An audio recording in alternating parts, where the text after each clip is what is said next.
Hello everyone.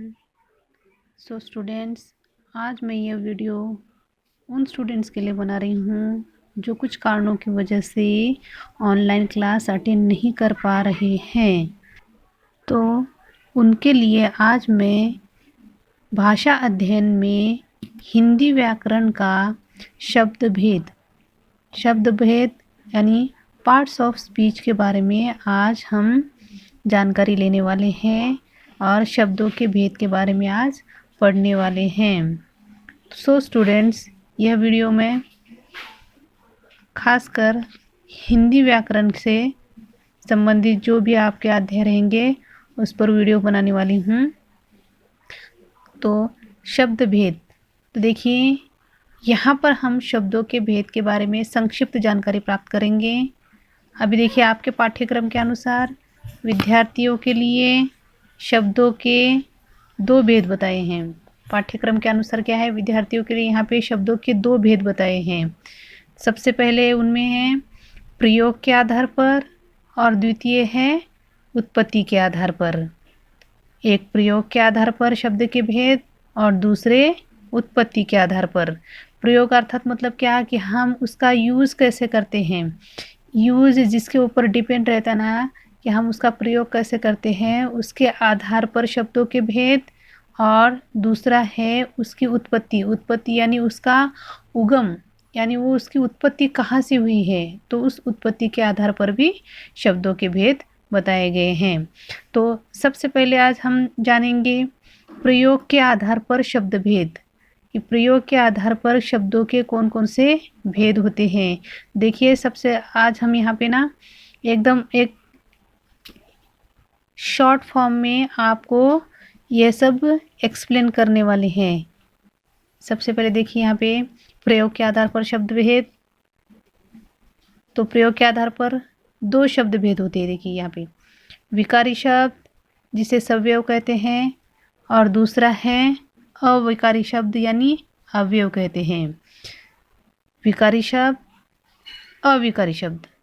प्रयोग के आधार पर शब्द के दो भेद, विकारी शब्द सव्यव और अविकारी शब्द अवयव। अभी विकारी शब्द के चार प्रकार हैं, विकारी शब्द के चार भेद हैं। कौन कौन से हैं देखिए, संज्ञा, सर्वनाम, विशेषण और क्रिया। ये हो गए विकारी शब्द के चार भेद या फिर उसे उपभेद भी कह सकते हैं। विकारी शब्दों के चार उपभेद। और दूसरा देखिए यहाँ पे अविकारी शब्द। अविकारी शब्द के देखो कितने उपभेद है, चार उपभेद है। पहला वाला है क्रिया विशेषण, दूसरा है संबंध सूचक, तीसरा है समुच्चय बोधक और चौथा है विस्मयादि बोधक। ये चारों ही भेद है अविकारी शब्द के। विकारी शब्द के चार भेद, अविकारी शब्द के भी चार भेद। अभी देखिए विकारी शब्द है संज्ञा। अभी संज्ञा है विकारी शब्द, तो संज्ञा के भी कुल 5 उपभेद है, 5 प्रकार है। संज्ञा के कितने प्रकार बताए हैं यहाँ पे, 5 प्रकार। पहला है व्यक्तिवाचक संज्ञा, जातिवाचक संज्ञा, भाववाचक संज्ञा, द्रव्यवाचक संज्ञा और समूहवाचक संज्ञा। ये संज्ञा विकारी शब्द के 5 भेद हैं। अभी देखेंगे हम सर्वनाम। सर्वनाम के कुल 6 भेद होते हैं, यानी 6 प्रकार होते हैं। पहला है पुरुषवाचक सर्वनाम, दूसरा निश्चयवाचक सर्वनाम, तीसरा है अनिश्चयवाचक सर्वनाम, चौथा है निजवाचक सर्वनाम, पांचवा है प्रश्नवाचक सर्वनाम और छठा है संबंधवाचक सर्वनाम।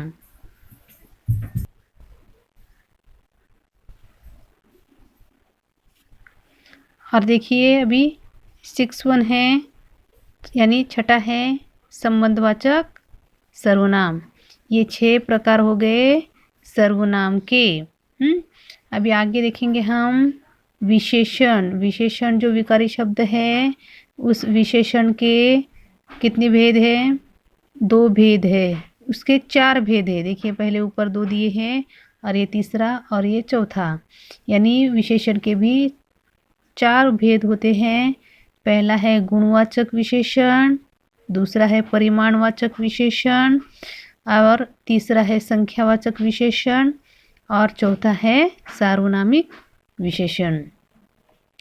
अभी विशेषण के ये जो दूसरा परिमाणवाचक विशेषण है उसके दो उपभेद हैं। परिमाणवाचक के दो उपभेद हैं, निश्चित परिमाणवाचक और दूसरा है अनिश्चित परिमाणवाचक विशेषण। और संख्यावाचक विशेषण के भी दो भेद हैं, निश्चित संख्यावाचक विशेषण और दूसरा अनिश्चित संख्यावाचक विशेषण। और यहाँ पे चौथा है सार्वनामिक विशेषण। ये हो गए विशेषण के उपभेद। अभी आगे है क्रिया। क्रिया के जो भेद होते हैं वो दो प्रकार के होते हैं। एक पहला कर्म के आधार पर उसके भेद है और दूसरा है अन्य भेद। तो कर्म के आधार पर क्रिया के दो भेद है, सकर्मक क्रिया, अकर्मक क्रिया। और उसके अन्य भेदों में हैं संयुक्त क्रिया, सहायक क्रिया और प्रेरणार्थक क्रिया। अभी देखिए स्टूडेंट्स, ये इन शॉर्ट में आपको प्रयोग के आधार पर शब्द भेद बताए हैं। विकारी शब्द, अविकारी शब्द और विकारी शब्दों में जो संज्ञा, सर्वनाम, विशेषण, क्रिया है उनके उपभेद बताए हैं। अभी मैं आपको आगे के वीडियो में हर एक प्रकार का एक वीडियो बना के आपको एक्सप्लेन करने वाली हूँ। तो वेट कीजिए मेरे अगले वीडियो का। Thank you, bye.